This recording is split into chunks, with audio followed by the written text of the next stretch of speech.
Hello and welcome to another episode of Common Mathematic Problems. Today we're going to be tackling a problem called the Konigsberg Bridges problem. When we look at the Konigsberg bridges, we see 4 land masses and 7 bridges connecting them all together. In order to find out if we can create a path that crosses all the bridges without repeating more than once for each bridge, we need to develop something called a Euler path. This is a path that crosses every edge in a diagram only once. Unlike a Euler circuit, where the path starts and ends at the same point, a Euler path starts and ends at different points, and that's what we're going to be focusing on today. Leonhard Euler developed this theory as a way to predict a path's success when the action of removing or adding a bridge was made. Currently, with 7 bridges connecting the 4 landmasses, there is no possible path that you can follow that would ensure you only cross each bridge once. If we simplify this diagram by reforming the land masses, we can label them as vertices and the bridges as edges. We can then redraw the diagram into this model here, making it a bit easier to observe. In this simplified diagram, we can find something called the degree of the vertices. And this is how many edges, which are the bridges, are connected to the vertices. As you can see with this table below, landmass A has a degree of 3.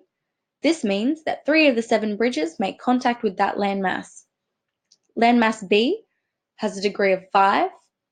Landmass C has a degree of 3. And landmass D also has a degree of 3.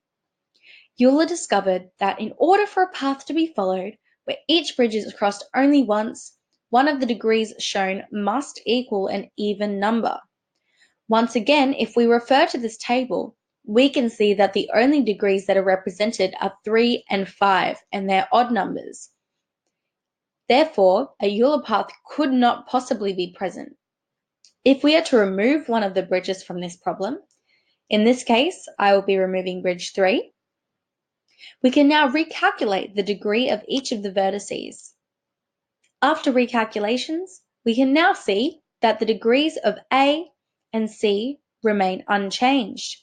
However, the degree of B is now 4 and D is now 2. Since landmass D now has an even degree of 2 and landmass B now has an even degree of 4, it is possible to create a successful Euler path to cover every landmass, only crossing each bridge once. If we wanted to test this theory by adding a bridge, and for this demonstration we will add a bridge between landmasses B and D, we can recalculate again, and counting the number of degrees on each of the vertices, we can see that now landmass D has a degree of 4, which is an even number. And without calculating any of the other degrees, we can immediately assume a Euler path is successful. Thank you so much for tuning in to another episode of Common Mathematic Problems.